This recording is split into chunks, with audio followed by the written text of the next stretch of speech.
A year later, and I'm still banned for speaking out about the media. My options: work a minimum wage job or my passion, and do what I believe is right to show why my media career has come to a halt. EJ Manuel's current reputation is just an example of the madness the media creates when its audience allows it to trash players unjustly for ratings. This is just a sample of BS I could find in a short amount of time. I want to talk about EJ Manuel today. What were your thoughts and impressions of him? Well, we got EJ like we always get EJ. He's inconsistent. He's inaccurate. He'll make some plays, and then he'll make a throw that you scratch your head and wonder what he was thinking. I didn't expect a whole lot. I thought it was possible, given what we saw in training camp and preseason, that maybe the kid is finally getting it. But I guess he hasn't. Now, I will say this. He played it against a very good team. And like we said, field position was an issue. You realize Buffalo's average drive start was its own 15-yard length. They never started a drive beyond their own 20. So that's a tough situation for a quarterback to have to drive the field every single time. But, again, EJ was EJ. Didn't expect a whole lot. Didn't get a whole lot. The accuracy issues, you see the inconsistency with him delivering the football accurately. And for those who thought he made this quantum leap based on what they saw in the preseason, no, he simply hasn't. I'm still highly skeptical of that. And that was the fear that, once the bullets start flying for real, we're going to get the same old EJ. I just don't know that he'll ever get it in this league. I think he'll be a career backup. He can make a long living being a career backup, but I just don't see it again today of him being the guy who could step in and win games on a regular basis. So obviously the offense, once again, shorthanded, and obviously the quarterback position, a major storyline here. As we record this, the Bills have just declared that EJ Manuel is going to start for the second straight week. Tyrod Taylor's knee just not responding. Yeah, and I think it's a blow to some degree. First of all, EJ Manuel struggling badly against the Bengals, and I think the Bills want to see him kind of cut it loose more, not be so strict about how he's handling himself and being so devoted to what he sees on film and so forth. He's got to just sort of go by feel in many ways and trust that he can make the plays that he wasn't trusting himself to make against the Bengals. He's going to be without Sammy Watkins, so that's going to be a problem. And again, Harvin missing as well.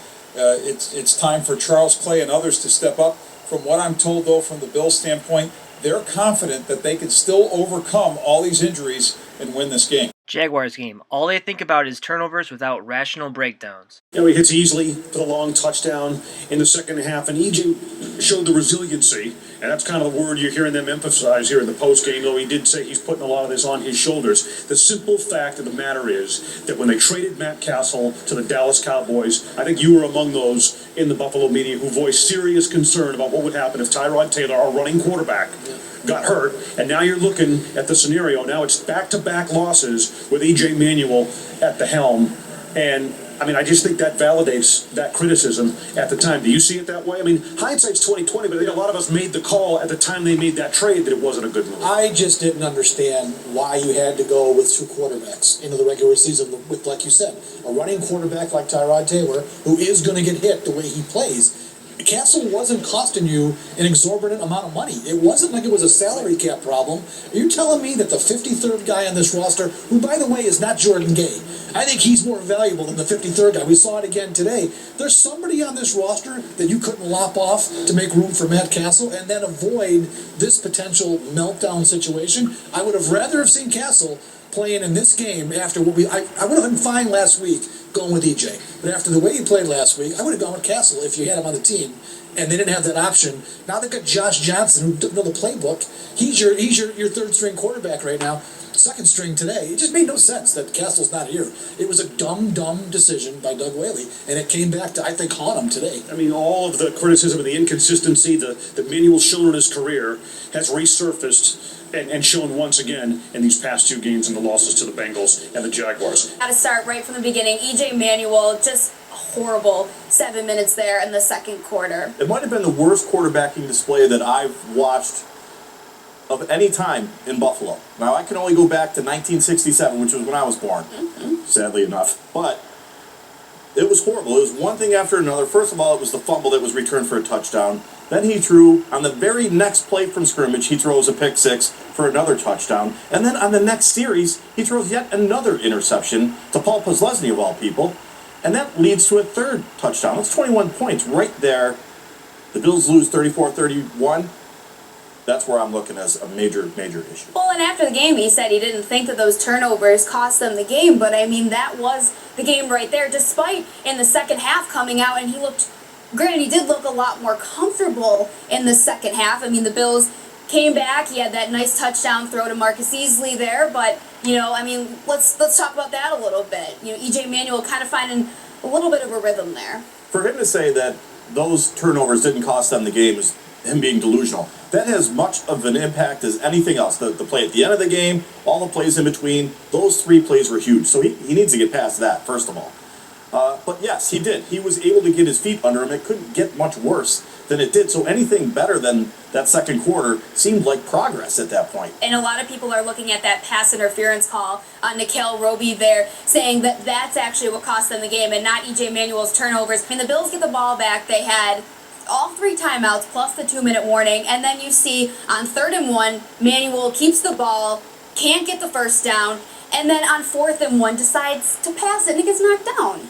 Well, let's take the first one. You know, you have EJ Manuel, who has already committed how many turnovers? You saw him make 3 in one quarter in the second quarter. He's your backup quarterback.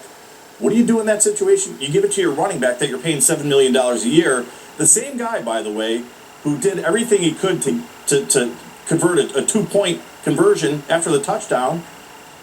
That's the guy that you want to give the ball in that situation. He's the one that's hungry. He's the one that's most capable. What do?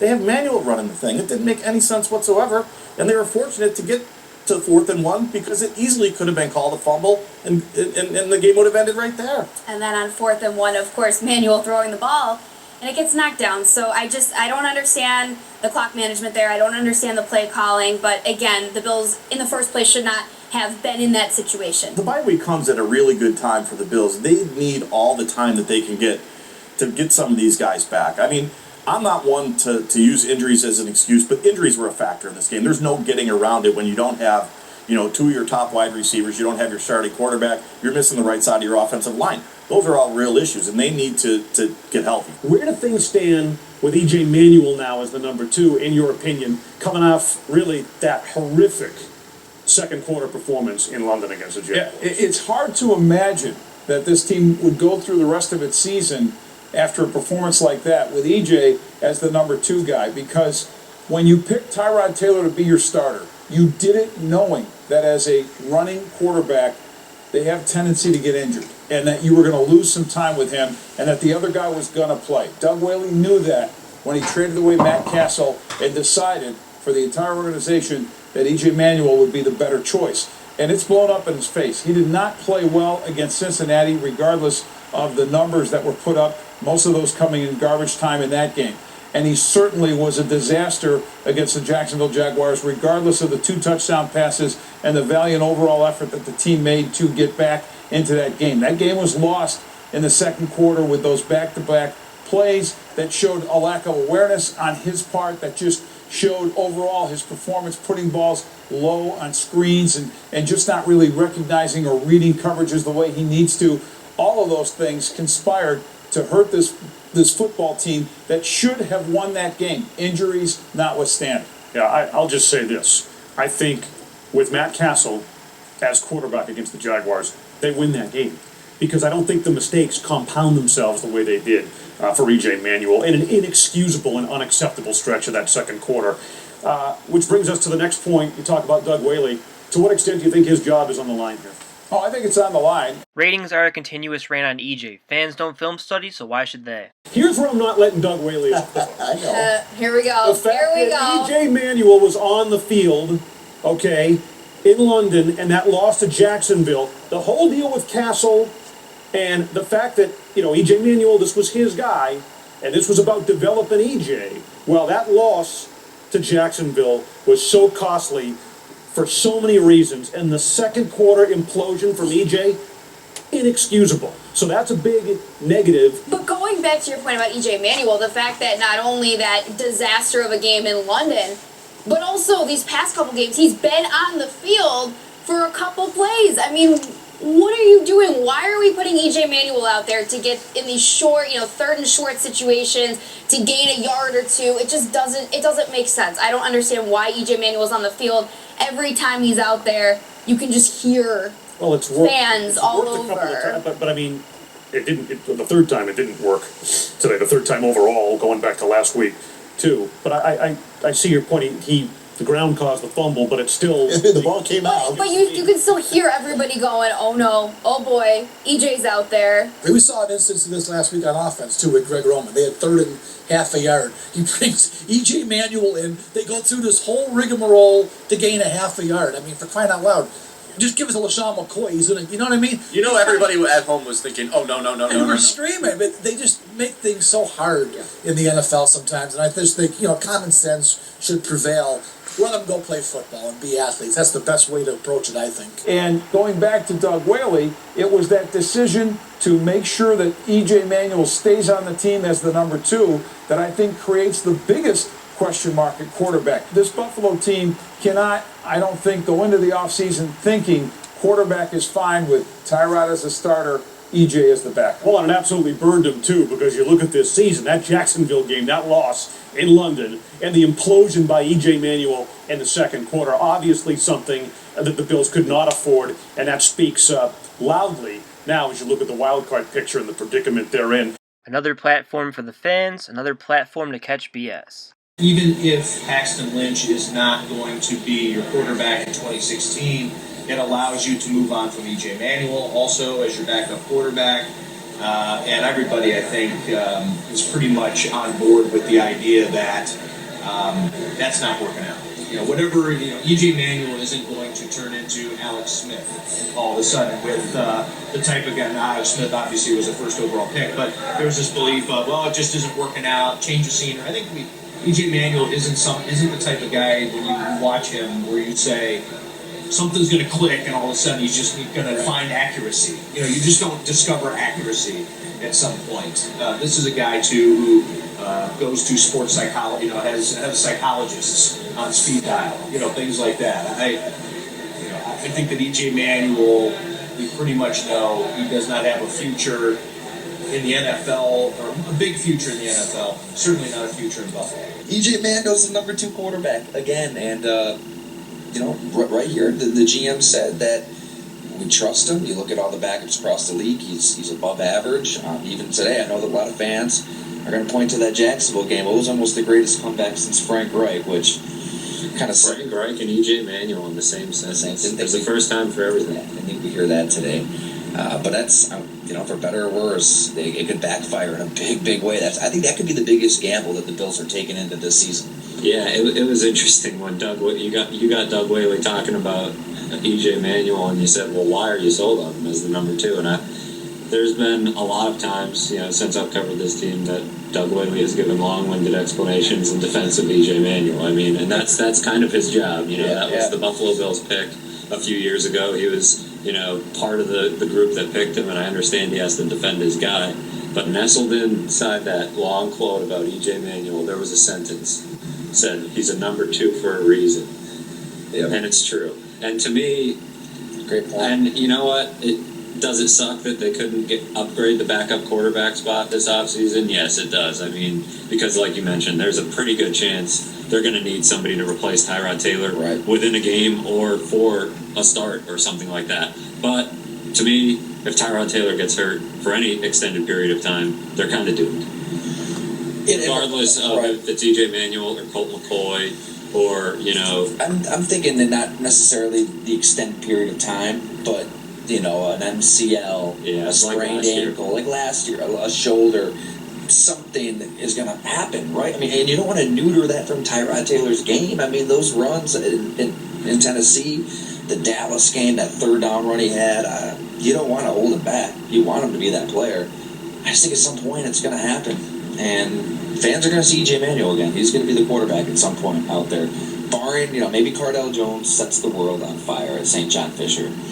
I'll tell you what, that's probably going to be one of the storylines to follow in camp. Last year we had the 3-way quarterback competition. This year I think there's going to be a little bit of a low-key, battle for that number 2 quarterback job, because I love what I really like about Cardell Jones since, the combine is his attitude when he's talking. He's really an engaging guy. Great Twitter. And like I said, if Tyrod Taylor gets hurt, the season might be they might be in trouble. They're probably in trouble for any game that Tyrod Taylor's not playing. So, which is why I might have gone Hogan. I mean, the team is in such win now, and such a win now state of mind.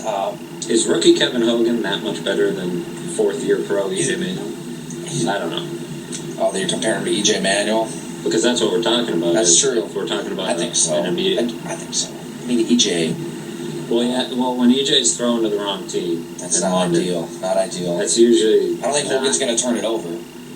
You would think not. Bills draft Cardell Jones, meaning EJ is expected to be the top backup. See, the thing is that he's a project. He's a project, and you just don't know. You might need him, and we were talking about this earlier, you might need him sooner than expected. I mean, Tyrod Taylor is so susceptible to injury. You saw it last season.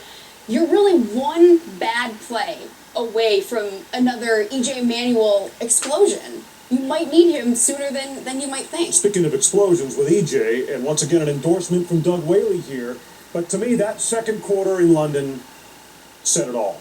And I understand why he's still on the roster, but if they have to turn to EJ Manuel, I think they're in big trouble. Well, he was. I know what Sully's going to go. He's going to get an explosion from me. So you really take it. All right, I'll start it, but I'll say this. He was the reluctant backup in terms of, I think, the way the coaching staff looked at the guy. There's no question about it that he hung in there, overcoming some odds last year with this staff. And then he goes in against Cincinnati, loses, goes out to London, has that meltdown against Jacksonville. So the questions are immense. But now, Doug Whaley, I think because of the fact that he's drafted a fourth-round quarterback, is emboldened to say, hey, look, he's the best number 2 quarterback in the league. And he even went as far as to say, had he led a comeback against Jacksonville, you'd be talking about him like you talk about Frank Reich. That's going a bit too far. And that was weak, because if they'd won that game, I still would have written that EJ wasn't good enough. And it's laughable for him to call him one of the top backups in the league. I don't think there's 5 teams in this league that would let him be their backup this year. Other teams. Well, if you disagree, go right ahead. I just think too much credit. I just think you're gonna need, too much credit. if Cardell's not the number 2 by the end of the season, I will be shocked. Let's put it that way, because Tyrod gets hurt. I think you're gonna need Cardell right away, because given what we saw EJ do, I mean, look, you see there, Tyrod being such a mobile quarterback, he's putting himself out there to get hit, hurt. Now, I'm not saying don't let him run. That's not what I'm saying at all. But I mean, he can get. Put himself like out there. Right, exactly. There it is. I mean, there's the horse collar, and it led to the injury, and that's to Heather's point. But, I mean, 2016, though, we're talking a lot about, obviously, Cardell Jones in the fourth. It's about Tyrod Taylor. At one point, I could access WGRZ's videos. I wonder why I can't now. Well, here's what remained on Twitter when I checked after the season. That's a wrap for WGRZ and the newspapers for now. I don't know about the rest of you, but I've had it with the exaggeration from the media.